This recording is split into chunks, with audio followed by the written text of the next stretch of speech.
The Jack Benny Program, presented by Lucky Strike.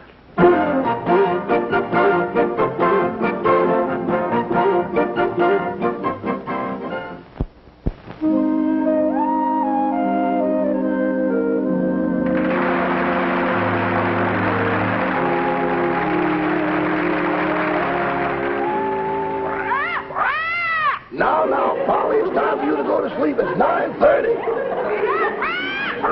Not so loud. You'll wake up Mr. Benny. Be quiet. I have enough trouble trying to get that man to go to sleep. Instead of counting sheep, he makes me count his money, and he keeps one eye open. Now you go to sleep, too.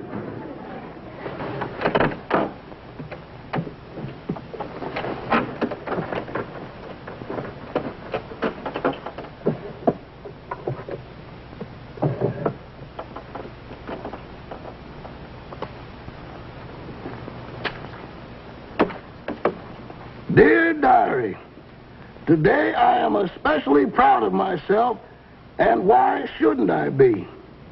When I finished all of my normal household chores a minute and 20 seconds ahead of schedule, Mr. Benny congratulated me for cleaning the house so fast.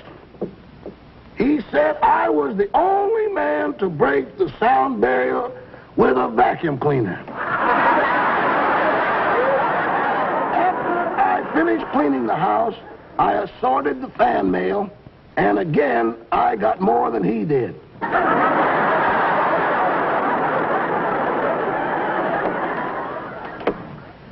Before Mr. Benny went to bed, he asked me if I had any ideas he could use for his next television show. And I told him he couldn't miss if he'd just do the things that happened to him in real life. Like today, for instance. The morning started out normally enough, but anything is liable to happen in the house of Jack Benny.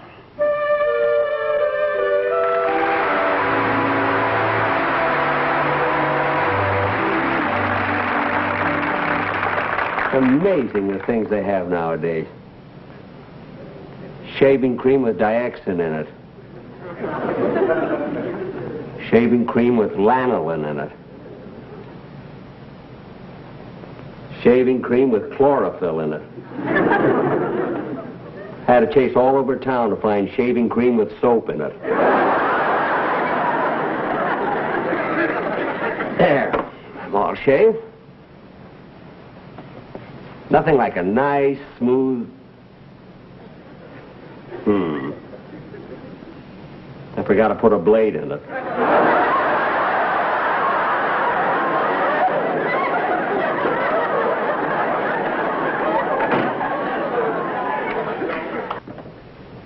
Hello. Hello, Polly. Hello. Who's down there? Me in Rochester.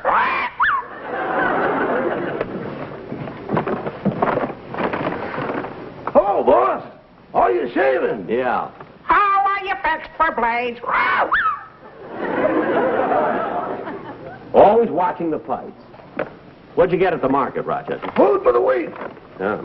Butter, bread, meat, and the usual supply of canned goods. Mm-hmm. But I think next week I'm going to have to shop at a different market. Why? What's wrong with our regular market? Well, you know how they always charge less for cans that are bent? Yeah? Well, this morning they caught me bending them. Rochester, you ought to be ashamed of yourself, bending cans so you can get them cheaper. I'm glad you were caught. They wouldn't have caught me if I hadn't asked for a mop. What'd you need with a mop? I tried to bend a bottle of milk. Now stop making things up. I'll answer that. Put the groceries away. Yes. Hello? Hello, Jack. This is Mary. Oh, Mary, I was just thinking of calling you. What's on your mind? Well, what are you doing right now? Nothing. Why? Well, I've been sitting here thinking, and there is something I'd like to talk to you about. Gee, it sounds important. Oh, it is, Jack. It's something I've been thinking about for a long time, and now that I've worked up enough courage, well, Look, Mary, I don't know what you're getting at, but if it's that important, as soon as I finish shaving, I'll come over to your apartment. It can't wait. I'll come over there. I'll take a taxi cab and be right over. Well, all right. Goodbye. Gee, I never heard Mary sound so serious before. I wonder what she wants to talk to me about. It must be important. The cab fare from her house to mine is $1.20. $1.30 when you get stuck by that darn light on Sunset. Oh, well.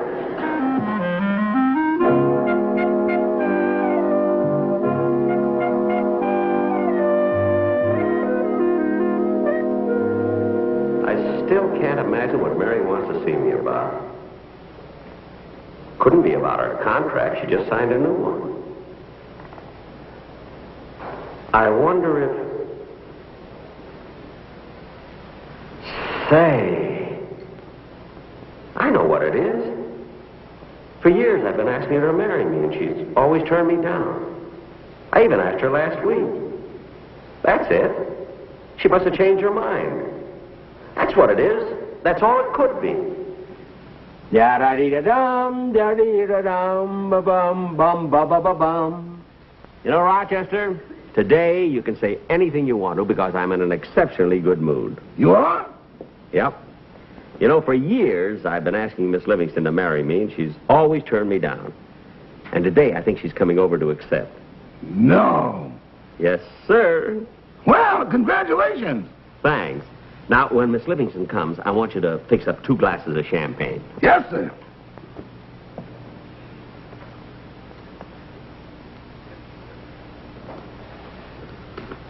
Gosh, I just can't get over it.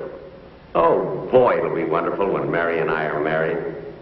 We'll be able to go to parties together, go on vacations together, file joint income tax returns. And maybe someday there'll be a little stranger.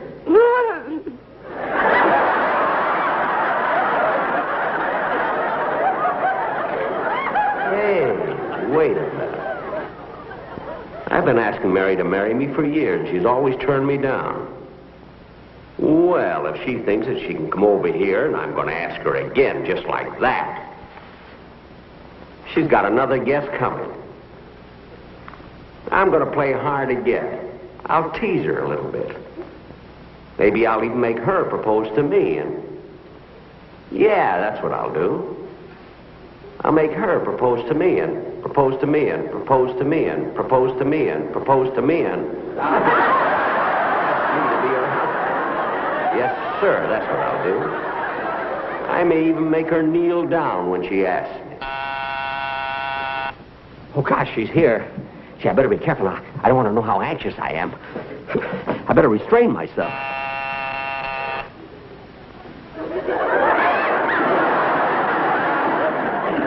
Hello, Jack. How are you? I do. I mean, it didn't take you long to get here, did it? No, I rushed right over. Ah, good, good. Now, come on over. Sit down here, Mary. No, you sit down. All righty. Well, what do you want to talk to me about, Mary? Can anybody hear us? No. What does he want to tell me? Where's Rochester? He's in the kitchen. What is it? Well, Jack, Uh-huh. there's something that's been on my mind for a very long time, and, well, it's such a delicate subject that I just don't know how to say it. You know, it's kind of a... I don't know how to tell you. Now, look, Mary, you called me, you rushed over in a cab. Now, what is it you want to say to me? Well, Jack... Jack, something has got to be done about your being so cheap.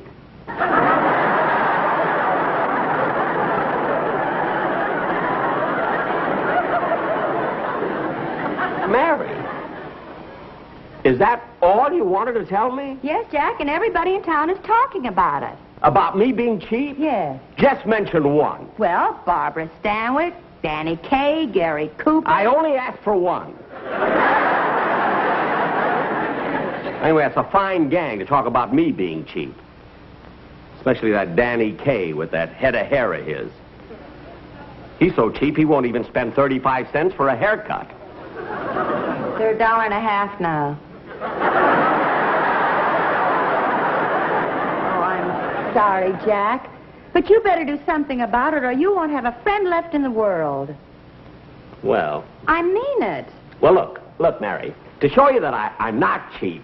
Now, you're all dressed. I'll tell you what. I'll take you to dinner. We'll go dancing and everything. Huh? Oh, I'm sorry, Jack, but I have a date for tonight. Oh, with whom? Oh, somebody. You don't know him. Oh. Well, I guess I better be running along. Okay. So very funny thing when you called and said you were going to rush down here and had something to say to me. I thought that you were going to, well... Going to what? Nothing. Oh, well, goodbye, Jack. Bye.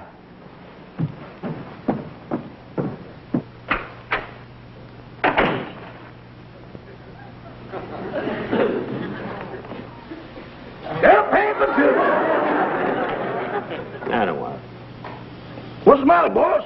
You don't look good. I got a headache. Oh, well, then this will make you feel good. Champagne? It's 7-Up with an Alka-Seltzer in it. Okay. Rochester. Yes, boss? Rochester, Yes? do you think I'm cheap? Oh, no, boss. I wouldn't say cheap. A little snug, maybe, but not cheap. I knew you'd understand. Well, shall I bring your lunch in now? No, I'm going to lie down here on the couch a while. I better pick this thing up. Oh, no, leave it there. I might want to ask for a raise. Oh, don't be.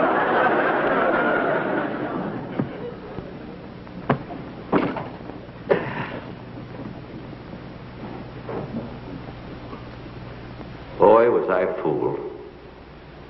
I was so sure Mary had decided to marry me. I certainly asked her enough. The first time I asked her was when she was working at the May Company. I spent the whole morning there. It was Dollar Day. God, imagine Mary and me getting married.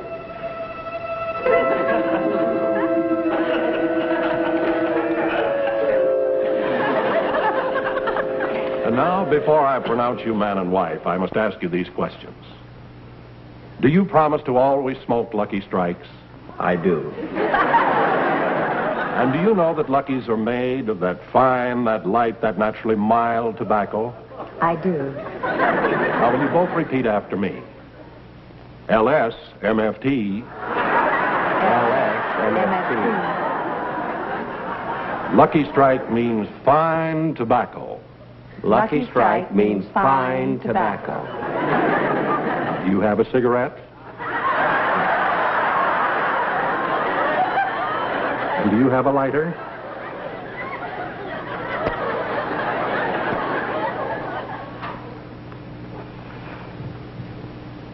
Good. I now pronounce you man and wife. Imagine being married to Mary all these years and have a family. Well, I made it again, Emily. I sure wish I lived closer to the bus stop. You know, standing behind that counter all day long, my feet are killing me. Yeah, that May Company sure was busy today. They were. Hello, Mrs. Benny. Oh, hello, Mrs. Kratzmeyer. How are the children? Well, Leonard and Julius are fine. Oh, that's good. But Irving, Richard, William, Natalie, Herman, Catherine, Sophie, Rachel, Benny, and Michael have colds. Yeah. And what a time for it to happen. The oldest one starts school next week. Everything happens at once. Well, I better close the window before I catch a cold, too. You know, Emily, I'm kind of sorry we had to work so late. I was kind of anxious to get home early because today's my anniversary. Really? How long have you been married to that blue-eyed schnook? 21 years. Oh, well, buck up, kid. It could happen to anybody. I almost fell for him myself once. I'll never forget the first time he walked into the store. Has he still got the ukulele? Got something worse, the violin. Oh, brother. By the way, how's your daughter? Joni? Oh, she's fine. She's 17 now, you know. Gee, time sure flies. Yeah. Well, I guess I better begin again. I'll see you tomorrow, Emily. Good night. Night. I'll see you at the bus stop in the morning. Okay.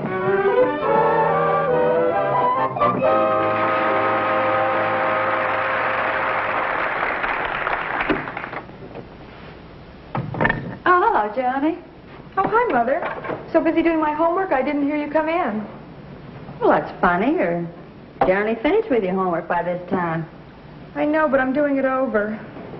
I never should have asked Daddy to help me. Look, he did some of my math problems, and every answer came out 39. Well, it's a number that's stuck in his head. At least it keeps the house clean. Where's Daddy now? He's in there. No.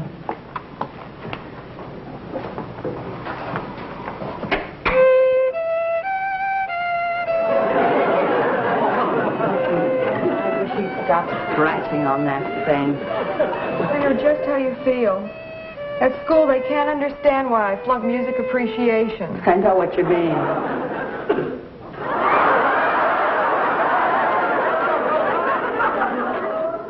Guess who? Tyrone Power. It is not. Hello, wifey. How's my little sweetheart today? Little sweetheart, little sweetheart. You don't even know what today is. I do, too. It's our wedding anniversary. It was just 21 years ago today that you said I do. Yeah, me and my big mouth. For 21 years you've been telling me you're going to be a big radio actor. When is it going to happen? When? Well, Don't pick on Daddy. He's such a good cook. you're darn right. All day long I've been slaving over a hot... Now, who can that be? I'll get it. Oh, hi, Calvin. Hello, Joni. Come on in. Calvin, I want you to meet my parents. How do you do, Mrs. Benny? Oh, this is my mother. Daddy, take off that apron. Oh, yes. Would you young folks like to be left alone? No, thanks. I'm not talking to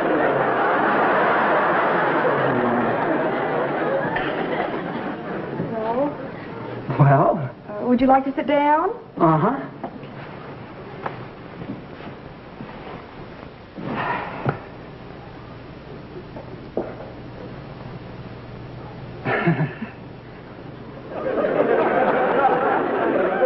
Gee, what a beautiful room. You've got a big radio, a piano, and a television set. Yes. Mother works awfully hard. On the piano. Gee. Oh, is this a picture of your father? Yes, that was taken when he was in the Navy. Gee, you must be proud of him. Underneath it says Admiral. That's the name of the television set. There's some pictures in the family album. Would you like to see them? Oh, sure.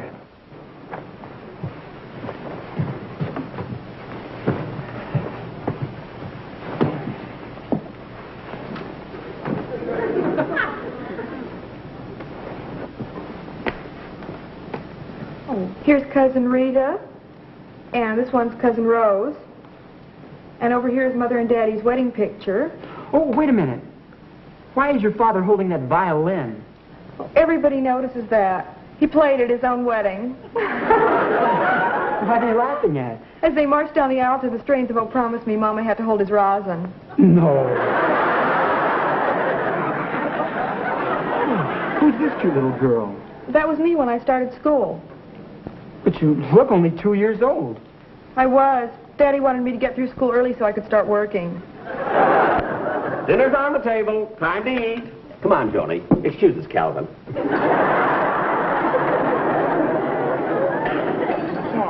Ask him to dinner. Huh? Oh, yes. Then I can find out if his family is rich. We really want to marry well. After all, you can't keep working forever. Come on, Joni. You too, Calvin. Come on. Food's here. That's it. Now, Joni, you sit right over there. Mary, you sit here. And Calvin, you sit right here. What about you, Mr. Benny? No, I'll serve. I'll serve. Oh, boy, what are we having? Turkey or steak? Stew. You know, with an extra person, I want to be sure that I can cut the meat real fine. If you haven't got enough, I'll be glad to go home and eat. No, I'll manage. Now, give me your plate, Calvin. Give me your plate. There you are. Calvin, Joni told me that your father works in a bank. Is that right? Yes, he's a janitor.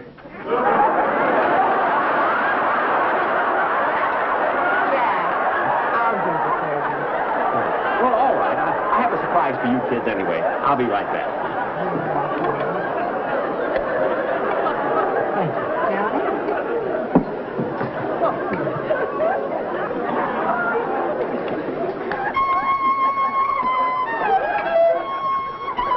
Isn't that cute? Daddy decided to play the violin for us while we have dinner. Jack, will you put that thing away and sit down? Mary, it isn't often that we have company, you know.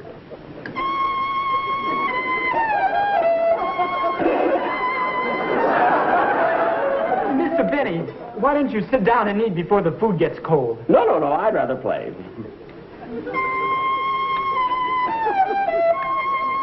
Of course, if you want to show your appreciation for the music, there's an empty plate right there on the table.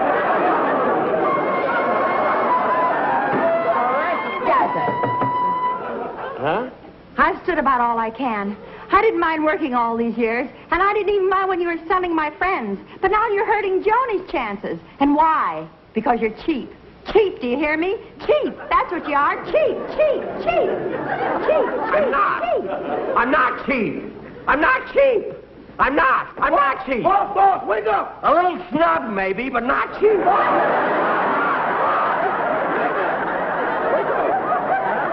Wake up, boss, you're dreaming.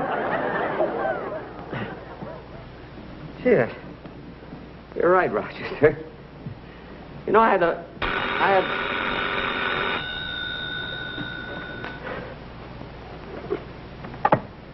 Hello? Hello, Jack. This is Mary. Oh, hello, Mary. What is it? Well, I've been doing a lot of thinking, and, Jack, I'm sorry about those things I said to you today. Oh, that's all right. Hey, Mary, want to hear something funny? I just had a dream that you and I have been married 21 years, and we had a 19-year-old daughter named Joan. Was I still working at the May Company? Yeah. I thought so. Good night, Jack. Goodbye.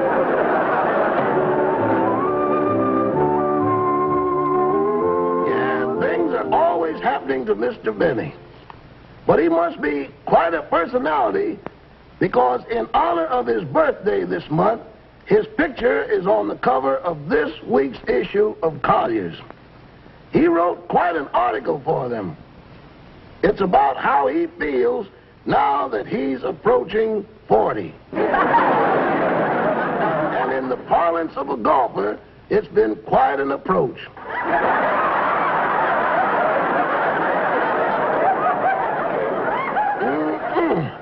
This is quite a picture, Mr. Benny. It isn't just a photograph. It's a painting done by a real talented portrait artist. And he had to sit for it, too.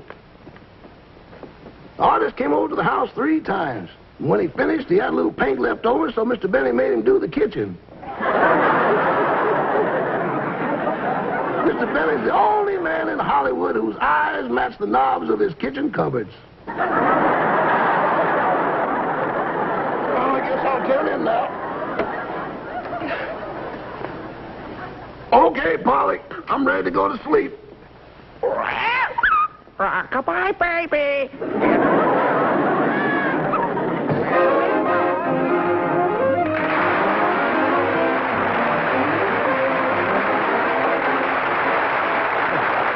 Jack will be back in just a moment, but first...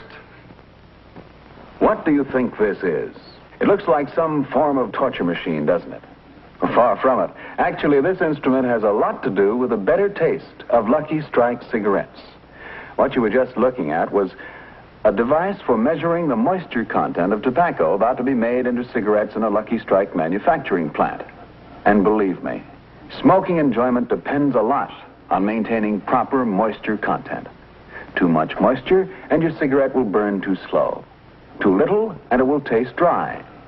That's why the American Tobacco Company keeps a sharp eye on the moisture content of the fine tobacco that goes into every Lucky during every step of its manufacture. Here's how Robert Pendleton, who operates the instrument you just saw, tests for moisture after the tobacco has been shredded. He pushes a container of tobacco under the specially designed moisture meter, the long prongs buried deep into the tobacco. Then electric impulses show the moisture content of that tobacco on a dial. Yes, the fine tobacco that goes into every Lucky gets a lot of expert attention all along the line. The moisture test is just one of the hundreds of quality controls regularly made to be sure that you get all the better taste of Lucky's fine tobacco. For smoking enjoyment is all a matter of taste. And the fact of the matter is, Lucky's taste better, cleaner, fresher, smoother. So be happy. Go Lucky. Thank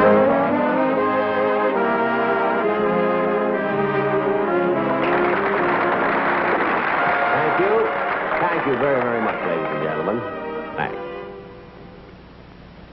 Ladies and gentlemen, you know, on radio and on television, I'm not supposed to be married. But I'm sure that most of you know that Mary is really my wife and Joni my daughter. I'd like to have them both take a bow.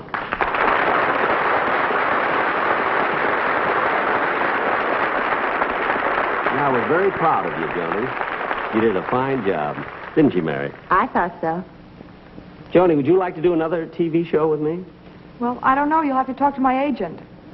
Your agent? Joni, I'm your father. I know, but Mother told me to get an agent.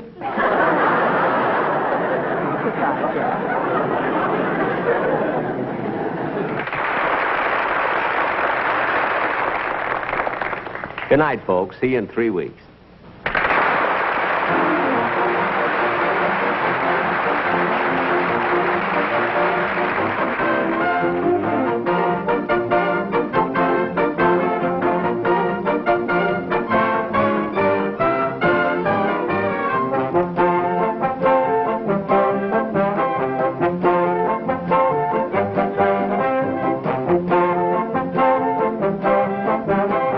Appearing on tonight's program were Leon Tyler, Barbara Pepper, and Ann Wilner. Remember, 1 week from tonight on this same station, Ann Southern returns in Private Secretary. And don't forget, in 3 weeks, the Jack Benny Show will originate in New York City. And Jack will have as his guest star, Miss Helen Hayes. The Jack Benny program has been brought to you by Lucky Strike, product of the American Tobacco Company, America's leading manufacturer of cigarettes. This is Don Wilson saying, be happy, go Lucky.